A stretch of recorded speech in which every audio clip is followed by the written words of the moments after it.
The secret. अगर मैं कहूँ कि आप जो भी चाहते हैं अपनी ज़िंदगी में, जो भी चाहते हैं, तो आप अभी पा सकते हैं, अभी इसी वक्त। आपको भरोसा नहीं होगा। तो the secret written by Rhonda Byrne, इन्होंने इसमें यही बताया है, अगर आप धन चाहते हैं तो आपको धन के प्रति पॉजिटिव थिंकिंग रखनी पड़ेगी।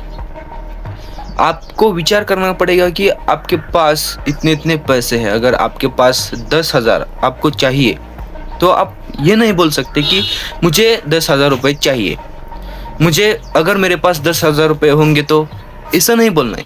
आपको सिर्फ ये महसूस करना है कि आपके पास 10,000 अभी है आपके पॉकेट में, तभी आपके पास मनी आएगा।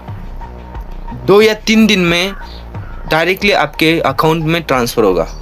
वो कैसे होगा वो हमें नहीं मालूम, वो यूनिवर्स का लॉ है।